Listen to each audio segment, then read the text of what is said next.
لما نسمع اسم النبي لازم نصلي عليه اللهم اہل بیت کے تذکرے کا بڑا ہی مبارک سلسلہ ہمارا چل رہا تھا، جس میں امام زین العابدین رحمۃ اللہ علیہ ان کے بارے میں حالات گزرے، امام محمد باقر رحمۃ اللہ علیہ ان کے حالات گزرے، اور آج ہمارا موضوع جس شخصیت کے بارے میں ہے وہ بھی اسی گلدستے کا ایک پھول ہے۔ امام حسین رضی اللہ تعالیٰ عنہ کے پوتے اور امام زین العابدین رحمۃ اللہ علیہ کے بیٹے، جن کا نام ہے امام زید الشہید رحمہ اللہ۔ امام حسین رضی اللہ تعالیٰ عنہ چونکہ کربلا میں یہ سب لوگ شہید ہو گئے تھے، اکیلے امام زین العابدین بچے تھے۔ اللہ تعالیٰ نے ان کو 10 بیٹے عطا فرمائے تھے، جن میں سے ایک امام باقر تھے، جن کا ذکر ہم نے سن لیا۔ دوسرے ان کے بیٹے یہ تھے امام زید، یہ بھی بڑے معروف، اللہ پاک نے ان کو خصوصیتوں سے نوازا۔ تو امام باقر کے یہ بھائی ہیں اور امام زین العابدین کے بیٹے ہیں، اور امام حسین رضی اللہ تعالیٰ عنہ کے یہ پوتے ہیں۔ یہ 80 ہجری میں مدینہ منورہ کے اندر پیدا ہوئے، اور 80 ہجری میں ہی امام ابو حنیفہ رحمۃ اللہ علیہ کی پیدائش ہے۔ امام ابو حنیفہ ان کے شاگردوں میں ہیں، یعنی ان سے علم انہوں نے سیکھا بھی ہے اور ان کے ساتھ رہ کر دین کی محنت بھی خوب کی ہے۔ تو امام زید رحمہ اللہ ان کی جو نسب ہے اس میں ہم لوگوں کے لیے ایک بڑے فخر کی بات ہے، پاکستان والوں کے لیے، وہ یہ کہ ان کے والد تو امام زین العابدین مدینہ منورہ کے ہیں، لیکن ان کی جو والدہ تھیں وہ مدینہ کی نہیں ہیں۔ ان کی جو والدہ تھیں وہ ہمارے سندھ کی ہیں، یعنی یہ ہمارے پاکستان کے لیے اعزاز ہے کہ اللہ تعالیٰ نے اہل بیت کے نسب میں ہم پاکستان والوں کا ایک حصہ شامل کیا ہے کہ امام زید شہید کی جو والدہ ہیں وہ سندھ کی تھی۔ اصل میں مختار ثقفی، یہ جس وقت اس نے چارج سنبھالا حکومت کا یزید کے بعد، تو اس نے پھر امام حسین رضی اللہ عنہ کے قاتلوں سے بدلے لیے اور ان کو قتل کیا، ان کے ٹکڑے کیے، ان کی لاشوں کو کتوں کے آگے ڈالا، یہ مختار ثقفی نے۔ اور یہی قبیلہ بنو ثقیف کا محمد بن قاسم تھا، جو ہمارے سندھ میں دین کو لے کر آیا ہے اس علاقے سے۔ تو جب مختار ثقفی سندھ پہنچا ہے اس لشکر میں، تو وہاں سے اس نے ایک باندی خریدی، اس کا نام تھا جیدہ۔ تو اس زمانے کے تو 30,000 درہم تھے، ہمارے آج کل کے 63 لاکھ روپے بنتے ہیں وہ۔ تو یہ ایک باندی انہوں نے خریدی، تو انتہائی نیک اور خوبصورت تھی۔ تو مختار ثقفی نے یہ باندی امام زین العابدین کو ہدیے کے طور پر دے دی۔ تو اس سے اللہ تعالیٰ نے پھر یہ بیٹا ان کو دیا، جس کا نام انہوں نے زید رکھا تھا، اور الشہید یہ ان کا لقب ہے جس کے سے زیادہ مشہور تھے۔ اب یہ امام زید مدینہ منورہ میں پیدا ہوئے، تو ان کی جو والدہ ہیں وہ ہمارے پاکستان کی ہیں اور والد مدینہ منورہ کے ہیں۔ تو یہ ہمارے لیے فخر کی بات ہے کہ اللہ تعالیٰ نے اہل بیت کے نسب میں ہمارے لیے بھی کچھ حصہ رکھا ہے۔ اب یہ جو امام زید تھے، ان کا حلیہ نبی کریم صلی اللہ علیہ وسلم سے ملتا جلتا تھا، چونکہ آپ نے دیکھا ہوگا بچے کبھی دادا پر چلے جاتے ہیں، کبھی نانا پر چلے جاتے ہیں، تو ان کا جو حلیہ تھا وہ حضور علیہ السلام سے کافی ملتا جلتا تھا۔ مثلا ان کے قد کے بارے میں لمبا قد تھا، اور حضور کا آتا ہے حلیہ اطول من المربوع، کہ جو درمیانے قد کے لوگ تھے آپ علیہ السلام ان سے ذرا لمبے قد کے تھے، تو ان کا قد بھی لمبا تھا۔ رنگ انتہائی گورا تھا، آنکھیں ذرا بڑی تھیں، اور یہ جو ابرو تھے یہ آپس میں ملے ہوئے تھے، کئیوں کا تو درمیان میں فاصلہ ہوتا ہے، بال نہیں ہوتے، ان کے یوں ملے ہوئے تھے کہ بیچ میں کوئی فاصلہ نہیں تھا۔ اور داڑھی گھنی تھی، اور حضور کے بارے میں آتا ہے کث اللحیہ، آپ علیہ السلام کی داڑھی بھی گھنی تھی، بال ان کے بڑے تھے، اور سر اور داڑھی کے بال کالے تھے۔ ادھر یہ جو کانوں کے اوپر کچھ بال تھے، یہاں کچھ بال ان کے سفید تھے، باقی پورا کالے ہی بال تھے، چونکہ عمر اتنی زیادہ نہیں تھی، لیکن یہ جوانی میں شہید ہو گئے تھے۔ تو کالے رنگ کا امامہ عام طور پر پہنتے تھے، وہ ان کی پہچان ہوا کرتی تھی۔ اور سفید رنگ کا جو تھا یہ چوغا پہنتے تھے، اوپر سیاہ رنگ کا امامہ۔ کتنے خوبصورت لگتے ہوں گے سفید رنگ کے اندر امامہ باندھے ہوئے اور سفید چوغا پہنے ہوئے تو یہ ان کے لباس میں آتا ہے۔ انگوٹھی پہنتے تھے۔ اہل بیت کے اکثر افراد نے انگوٹھی پہنی ہے، ضرورت کے درجے میں مہر لگانی ہوتی تھی یا کبھی کبھی نصیحت کے لیے اس پر کچھ لکھتے تھے۔ تو انہوں نے بھی اپنی انگوٹھی پر ایک بڑا عجیب جملہ لکھا ہوا تھا جو تقریباً اہل بیت کی پہچان تھا۔ وہ جملہ وہ کیا تھا؟ اس کے اوپر لکھا ہوا تھا اصبر توجر اصدق تنجا، کہ صبر کر تجھے اس پر اجر ملے گا، سچ بولنا نجات پا جائے گا۔ تو یہ انہوں نے اپنی انگوٹھی پہ لکھا ہوا تھا، جس سے ان کو یہ سبق ملتا تھا کہ ہم اہل بیت نے صبر کرنا ہی سیکھا ہے، اسی وجہ سے ان کا اجر سب سے زیادہ ہے۔ پوری دنیا میں سب سے بڑا خاندان اجر کے اعتبار سے وہ اہل بیت کا خاندان ہے، چونکہ انہوں نے صبر سیکھا ہے۔ اور اصدق تنجا کا سچ بولنا نجات پا جاؤ گے، کیونکہ اہل بیت میں سے کوئی آدمی جھوٹ نہیں بول سکتا، یہ کبھی نہیں ہو سکتا۔ امام زین العابدین، یہ امام زید شہید خود اپنے بارے میں فرماتے ہیں کہ واللہ ما کذبت کذبۃ منذ عرفت یمینی عن شمالی، کہ اللہ کی قسم جس دن سے مجھے اتنا ہوش آیا کہ مجھے یہ پتہ چل گیا یہ ہاتھ دایاں ہوتا ہے، یہ ہاتھ بایاں ہوتا ہے۔ اب بچوں کو پتہ نہیں چلتا نا، وہ کھانا کھاتے ہیں بھی سیدھے ہاتھ سے کھاؤ، وہ کہتے ہیں وہ کون سا ہوتا ہے، کہ یہ والا ہوتا ہے۔ تو اتنی پہچان جب مجھے ہو گئی کہ یہ ہاتھ دایاں ہے یہ ہاتھ بایاں ہے، فرماتے ہیں اللہ کی قسم اس دن سے لے کے میں نے آج تک کبھی جھوٹ نہیں بولا۔ اس سے پہلے کیا بولا ہوگا جس کو ہوش ہی کوئی نہیں ہوگا۔ تو یہ اہل بیت کا ایک اندر کی بات تھی کہ سچائی اور صبر یہ اللہ نے ان کو عطا کیا ہوا تھا۔ اب یہ جو امام زید تھے یہ بھی اپنے باقی خاندان والوں کی طرح، چونکہ نبی کا خاندان ہے، علی کا خاندان ہے، ان کے اندر عبادت کوٹ کوٹ کر بھری ہوئی تھی، تقوی کوٹ کوٹ کے بھرا ہوا تھا کہ ان کا ہر فرد اتنا اندر سے یعنی مٹا ہوتا تھا۔ میں تو حیران ہوں۔ امام یہ بہلول رحمۃ اللہ علیہ مجذوب سے بزرگوں میں گزرے ہیں، ہارون رشید کے زمانے کے ہیں۔ تو یہ کہنے لگے عید کا دن تھا، میں بصرہ کی گلیوں میں جا رہا تھا کسی کام سے، تو بچے اخروٹ کھیل رہے تھے، تو ایک بچہ سائیڈ پہ بیٹھ کے رو رہا تھا۔ تو میں نے اس کو کہا بیٹا تم کیوں رو رہے ہو، تمہارے پاس لگتا ہے اخروٹ نہیں ہے، میں تمہیں لے دوں؟ تو اس بچے نے جواب کیا دیا؟ قرآن کی آیت پڑھی، افحسبتم انما خلقناکم عبثا وانکم الینا لا ترجعون۔ اے بہلول، ترجمہ مفہوم یہ ہے کہ اللہ تعالیٰ کہتے ہیں کہ تم کیا سمجھتے ہو ہم نے تمہیں دنیا میں ایسی کھیل کود کے لیے بھیج دیا اور تم ہماری طرف لوٹائے نہیں جاؤ گے؟ بہلول کہتے میں حیران، یہ بچے نے یہ کیا کر دیا؟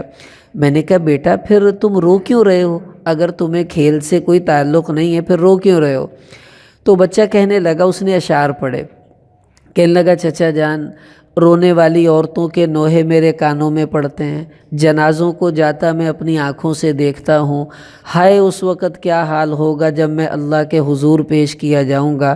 اور یہ کہتے کہتے وہ بچہ بے ہوش ہو گیا۔ تو کہتے میں نے اس کو اپنی گود میں رکھا، جب اسے ہوش آیا میں نے کہا بیٹا تو کیوں روتا ہے؟ تو تو بچہ ہے، تیرا کوئی گناہ نہیں لکھا جاتا، تیرے لیے اوپر کوئی عذاب نہیں ہے، پھر تجھے غم کی کیا فکر ہے؟ کہنے لگے، وہ بچہ کہنے لگا بہلول جاؤ جاؤ مجھے تسلیاں نہ دو، مجھے پتہ ہے جب میری ماں آگ جلاتی ہے تو پہلے چھوٹی چھوٹی لکڑیوں کو جلاتی ہے پھر بڑی لکڑیاں رکھتی ہے، اور اللہ نے فرمایا وقودها الناس والحجارہ کہ دوزخ کا ایندھن انسان بھی بنیں گے پتھر بھی بنیں گے۔ مجھے ڈر یہ لگتا ہے کہ قیامت والے دن ایسا نہ ہو جب دوزخ کی آگ بھڑکائی جائے تو اللہ تعالیٰ پہلے بچوں کو جلائیں اور اس کے بعد بڑوں کو رکھ دیں، مجھے یہ غم اندر سے ستاتا ہے، میں اس لیے رو رہا ہوں۔ تو بہلول کہنے لگے، میں نے کہا یہ عجیب حکیم بچہ ہے۔ تو جب میں نے پتہ کیا تو پتہ چلا یہ امام حسین رضی اللہ عنہ کی اولاد میں سے تھا۔ اہل بیت کے تو بچوں کا تقوی اور اندر کا درد یہ ہے، تو ان کے بڑوں کا حال کیا ہوگا؟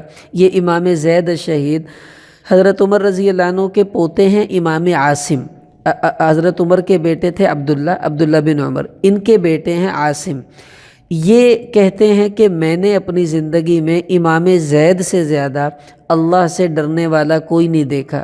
کسی مجلس میں بیٹھے ہوتے اور اللہ تعالیٰ کا تذکرہ چھڑ پڑتا کہ اللہ بڑے قوت والے ہیں، اللہ تعالیٰ پکڑ والے ہیں، تو کہنے لگے سنتے سنتے ان کے اوپر ایسی کیفیت طاری ہوتی یہ بے ہوش ہو کے گر جاتے، اور اتنی دیر پڑے رہتے کہ لوگ سمجھتے شاید یہ فوت ہو گئے، ان کی روح نکل گئی ہے۔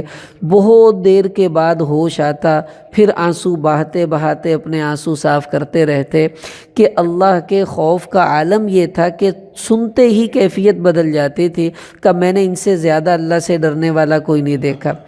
پھر ان کی حالت جو تھی اللہ تعالیٰ سے تقوی اور للہیت کا جو عالم تھا، قرآن کی آیت پڑھی وَإِن تَتَوَلَّوْا يَسْتَبْدِلْ قَوْمًا غَيْرَكُمْ ثُمَّ لَا يَكُونُوا أَمْثَالَكُمْ۔ اللہ تعالیٰ یہ فرما رہے ہیں کہ میرے بندو اگر تم میرے حکموں پر صحیح نہیں چلو گے نا، میں تمہیں پیچھے کر دوں گا، کسی اور قوم کو لے آؤں گا، وہ تم جیسے گندے نہیں ہوں گے۔ پھر تو امام زید رحمہ اللہ یہ آیت پڑھتے، پھر روتے اور روتے روتے کہتے اے ہمارے رب تو مجھے ان لوگوں میں شامل نہ کرنا جن کو تو پیچھے کر دے اور ہماری جگہ کسی اور کو لے آئے، بس تو ہمیں نیکی پر استقامت عطا فرما دے۔ یعنی ایک ایک آیت کو سنتے ہی ان لوگوں کے اندر کی کیفیات بدل جاتی تھی۔ اندازہ لگائیں یہ لوگ ہم کہاں سے لے کر آئیں گے جن کے اندر اتنا زیادہ اللہ کا خوف ہر وقت رہا کرتا تھا۔ اور یہ خود امام زید فرماتے ہیں کہ واللہ ما انتہکت محرما منذ عرفت ان اللہ یؤاخذنی، کہنے لگے جس دن سے میں نے یہ سنا نا کہ قیامت والے دن اللہ تعالی ہمیں پکڑیں گے اگر ہم نے کوئی غلط کام کیا، فرماتے ہیں اس دن سے لے کے میں نے کبھی اپنی زندگی میں کوئی حرام کام نہیں کیا، کوئی حرام کام میرے سے صادر نہیں ہوا۔ جب سے میرے کان میں یہ آواز پڑی کہ اللہ تعالیٰ پکڑیں گے قیامت والے دن، تو بچپن سے لے کے شہادت تک پاکیزہ زندگی گزارنے والا یہ خاندان ہے، یہ پاک خاندان ہے جس کو اللہ نے قرآن میں فرمایا انما یرید اللہ لیذہب عنکم الرجس اہل البیت ویطہرکم تطہیرا۔ اے میرے نبی کے خاندان والو سنو، اللہ نے یہ وعدہ کر لیا ہے کہ تمہارا رب تمہیں ہر گندگی سے پاک کر دے گا، نہ کوئی گناہ کی گندگی، نہ کوئی اخلاق کی گندگی، بالکل پاکیزہ خاندان اہل بیت کا ہے کہ میں نے کبھی اپنی زندگی میں کوئی حرام کام نہیں کیا۔ جب سے یہ سنا کہ اللہ تعالیٰ مجھے پکڑیں گے، اور ہم نے بھی بھائی یہ سنا ہوا ہے کہ اللہ تعالیٰ پکڑیں گے، اب ہم سوچیں کہ ہماری زندگی بھی ایسی پاکیزہ ہے، اہل بیت کو اپنا ہم جو ہے وہ بنائیں گے آئیڈیل، تو ان کے نقش قدم پر چلتے چلتے ہم اس طرح کے بن جائیں گے جیسے اللہ تعالیٰ نے ان کو بنایا۔ اب یہ جو امام زید شہید تھے، ان کے بارے میں ان کے بڑے عجیب عجیب القابات آتے ہیں۔ ان کو اہل بیت کا راہب کہا جاتا تھا۔ راہب کسے کہتے ہیں؟ جس کو دنیا سے کوئی تعلق نہ ہو، بس اللہ ہی اللہ۔ تو لوگ کہتے تھے یہ اہل بیت کا راہب ہے کہ جتنا زہد اس کے اندر ہے کسی کے اندر نہیں تھا، بالکل دنیا سے لا تعلق، اللہ سے اتنا جڑا کہ مخلوق سے بالکل ہی کٹ کے رہ گئے، تو ان کو اہل بیت کا راہب کہا جاتا تھا۔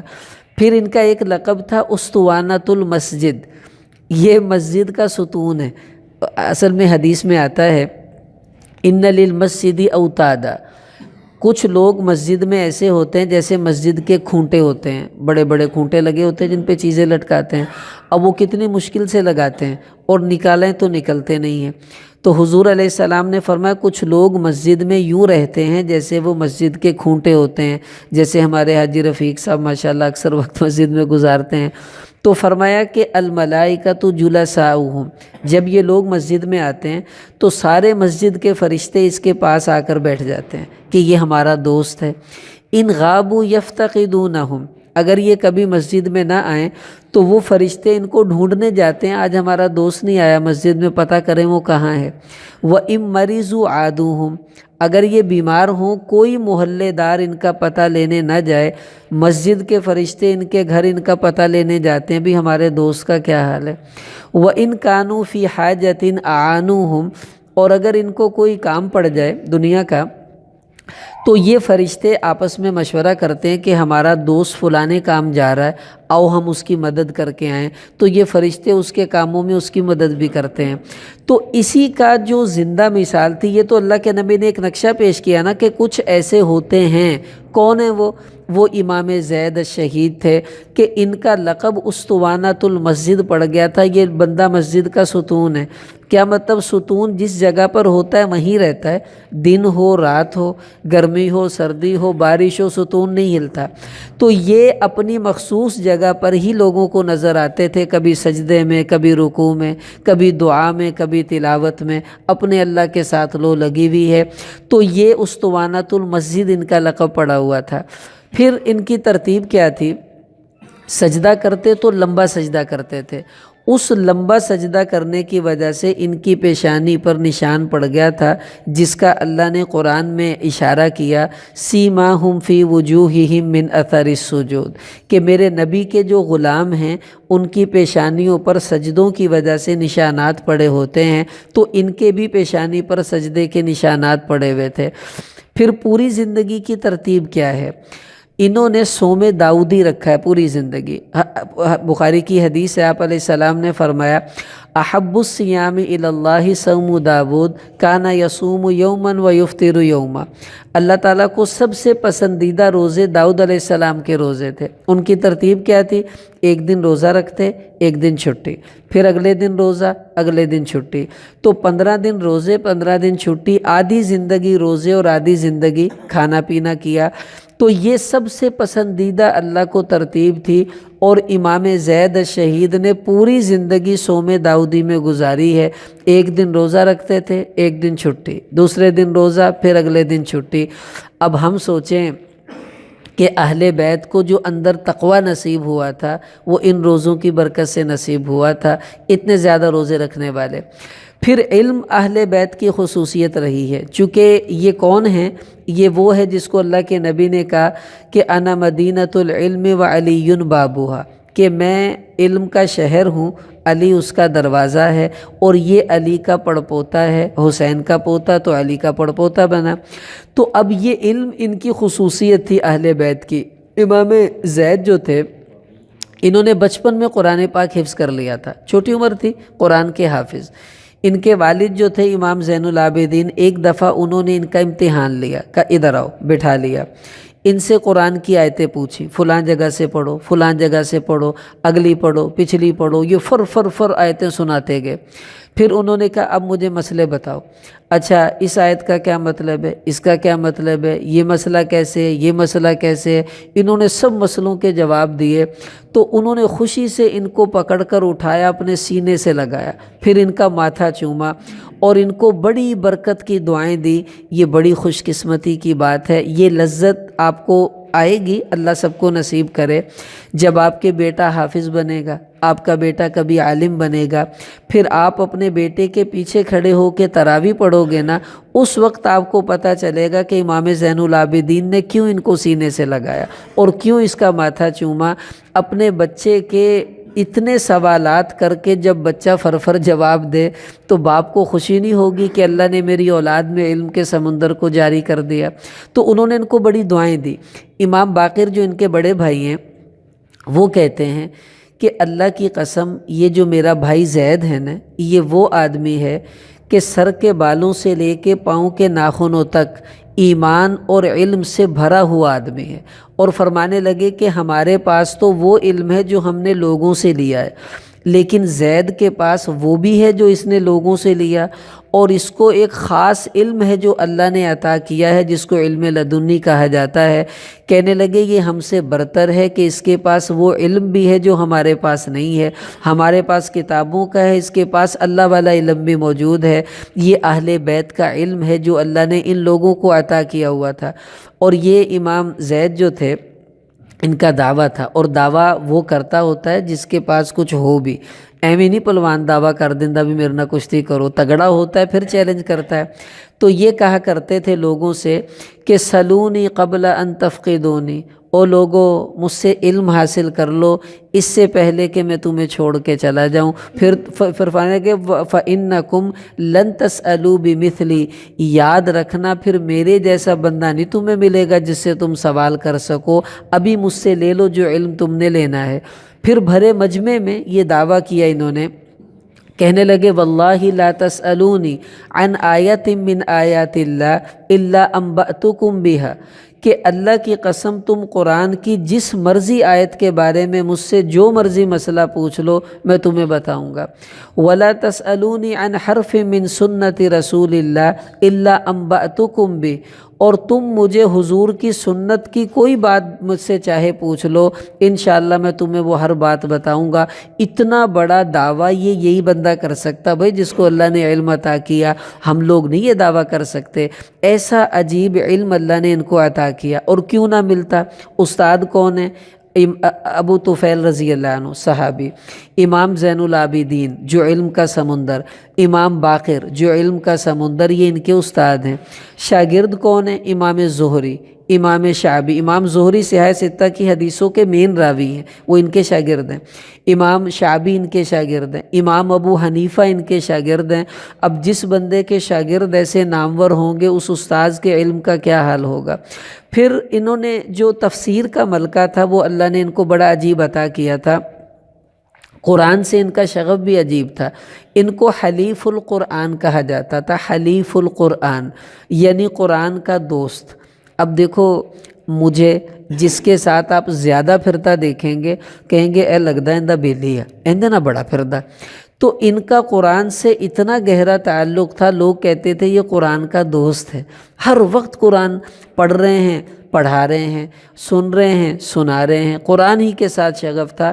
اور ان کے بارے میں ان کے بھائی امام باقر فرماتے ہیں کہ ما توسد القرآن منذ احتلم، کہ جب سے میرا یہ بھائی بالغ ہوا ہے نا اس دن سے لے کے شہادت تک کبھی اس نے قرآن کو تکیہ نہیں بنایا۔ کیا مطلب؟ کہ ایسا نہیں ہوا کہ یہ رات کو سویا رہا اور اس نے تہجد میں اٹھ کے قرآن نہ پڑھا ہو، پوری زندگی تہجد میں اللہ کا کلام پڑھنے کا معمول ان کا تھا کہ کبھی اس نے بلوغت کے بعد اس عمل کو چھوڑا نہیں ہے، اسی لیے ان کو حلیف القرآن کہا جاتا تھا، یہ بندہ قرآن کا دوست ہے۔ اب ان کے جو تفسیری نکات تھے وہ بڑے عجیب عجیب تھے۔ انہوں نے قرآن کی آیت پڑھی وَلْتَكُمْ مِنْكُمْ أُمَّةٌ يَدْعُونَ إِلَى الْخَيْرِ وَيَأْمُرُونَ بِالْمَعْرُوفِ وَيَنْهَوْنَ عَنِ الْمُنْكَرِ وَأُولَئِكَ هُمُ الْمُفْلِحُونَ۔ اللہ تعالیٰ نے فرمایا تم میں ایک جماعت ایسی ہونی چاہیے جو لوگوں کو بھلائی کی دعوت دے، برائیوں سے روکے، اور یہی لوگ پورے کامیاب ہوں گے۔ پھر فرمانے لگے اچھی طرح کان کھول کر سن لو، جو آدمی یہ کام نہیں کرے گا یعنی لوگوں کو بھلائی کی دعوت نہیں دے گا، برائی سے منع نہیں کرے گا، اللہ تعالیٰ اس کو امت میں شامل نہیں کریں گے۔ امتی بننا ہے تو یہ کام تمہیں کرنا پڑے گا۔ اب یہ عجیب انہوں نے نقطہ اس موقع پر سمجھایا۔ پھر قرآن کی آیت پڑھی وَلَسَوْفَ يُعْطِيكَ رَبُّكَ فَتَرْضَىٰ۔ اللہ تعالیٰ کہہ رہے اے میرے نبی تیرا رب تجھے اتنا عطا کرے گا کہ تو خوش ہو جائے گا۔ پھر فرمانے لگے میں ایک بات بتاؤں، اللہ کے اپنے نبی کو خوش کرنے میں جو بہت ساری عطائیں ہیں ان میں سب سے بڑی عطا یہ ہے کہ اللہ نے اپنے نبی کو یہ بتا دیا تھا کہ تیری آل میں جتنے بھی قیامت تک آئیں گے وہ سب جنتی ہیں۔ یہ حضور کی خوشی کا بہت بڑا سبب تھا۔ اب یہ تفسیر انہی سے ملتی ہے اور کسی سے یہ تفسیر نہیں ملتی۔ پھر قرآن کی آیت پڑھی وَسَنَجْزِي الشَّاكِرِينَ۔ اللہ تعالیٰ نے فرمایا کہ ہم شکر کرنے والوں کو بڑا بہترین بدلہ دیں گے۔ پھر فرمانے لگے پتہ ہے شکر کرنے والوں کا امام کون تھا؟ لوگوں نے کہا نہیں۔ فرمایا امام الشاکرین وہ ابو بکر صدیق رضی اللہ تعالیٰ عنہ تھے۔ اور پھر اگلی عجیب بات فرمائی، کہنے لگے سنو جس بندے کا ابو بکر سے کوئی تعلق نہیں اس کا علی سے بھی کوئی تعلق نہیں، کہ یہ امام الشاکرین ہیں، جو ان کو کچھ نہ سمجھے اس نے علی کو کیا سمجھا، اس لیے انہوں نے یہ بات اپنے اس تفسیری موقع پر ارشاد فرمائی۔ پھر ایک موقع پر انہوں نے اس سے بھی عجیب بات کی، قرآن کی آیت پڑھی والسابقون السابقون اولئک المقربون، کہ آگے بڑھنے والے یہی لوگ اللہ کے زیادہ قریب ہیں۔ لوگوں نے پوچھا یہ کون ہیں جو آگے بڑھنے والے ہیں اور اللہ کے زیادہ قریب ہیں؟ فرمایا اگر پوچھ لیا ہے تو سنو، یہ آگے بڑھنے والے ابو بکر اور عمر رضی اللہ عنہما ہیں۔ اور فرمایا مجھے یہ بات بڑی عجیب ہے، مجھے ایسی دل کو لگتی ہے یہ بات کہ لوگوں نے کتنی کنفیوژن پیدا کر دی اہل بیت اور ان صحابہ کے درمیان، حالانکہ ان کا بیان سنیں۔ وہ کہنے لگے مجھے اپنے نانا محمد صلی اللہ علیہ وسلم کی شفاعت نصیب نہ ہو اگر میرے دل میں ابو بکر کی محبت نہ ہو۔ کتنی عجیب بات ہے، یہ اہل بیت کے افراد کہہ رہے ہیں۔ تو ان حضرات کا یہ تفسیر اور حدیث اور فقہ سے تعلق تھا۔ اب یہ جو امام زید الشہید تھے، میرا ارادہ تو یہ تھا کہ اسی درس میں ان کے موضوع کا اختتام ہو جائے، ان کی شہادت کو میں بس مختصراً عرض کر دوں، لیکن اب نہیں ایسا ہوگا، اس لیے کہ میرا دل چاہتا ہے میں ان کی شہادت کو تفصیل سے بیان کروں، اس لیے کہ ان کی جو شہادت ہے وہ بڑی عجیب شہادت ہے۔ یعنی امام حسین رضی اللہ تعالیٰ عنہ، ان کی شہادت کو آپ ترازو کے اس پلڑے میں رکھیں اور حسین کے اس پوتے کی شہادت کو ترازو کے اس پلڑے میں رکھیں، وزن آپ کو بالکل برابر نظر آئے گا، کوئی 19-20 کا فرق نہیں نظر آئے گا۔ جو کچھ ان کے ساتھ ہوا وہی کچھ ان کے ساتھ ہوا، بلکہ ان سے بھی زیادہ برا ہوا، ان سے بھی زیادہ سخت حالات ان کو دیکھنے پڑے۔ بڑی عجیب ان کی شہادت ہے، وہ انشاءاللہ اگلے درس میں ان کی شہادت کا تفصیلی قصہ میں عرض کروں گا، کیسے ان کے ساتھ دھوکے ہوئے، پھر ان کے ساتھ کیا کیا بیتی، ان کی لاش کے ساتھ کیا کیا بیتی، پھر اللہ نے ان کے جو قاتل تھے ان کا کتنا برا انجام کیا، کیونکہ اللہ کی جو لاٹھی وہ بڑی عجیب، بڑی بے آواز ہے، اس کی پکڑ بڑی شدید ہے، وہ چھوڑتا نہیں ہے کسی کو۔ ٹھیک ہے ظالم کو کچھ مہلت ملے، لیکن اللہ کبھی دنیا ہی میں پکڑ کر دکھا دیتے ہیں۔ وہ انشاءاللہ پھر آئندہ درس میں ان کی پوری شہادت کا قصہ آ جائے گا۔ اللہ پاک ہمیں اہل بیت کے نقش قدم پر چلنے کی توفیق عطا فرمائے۔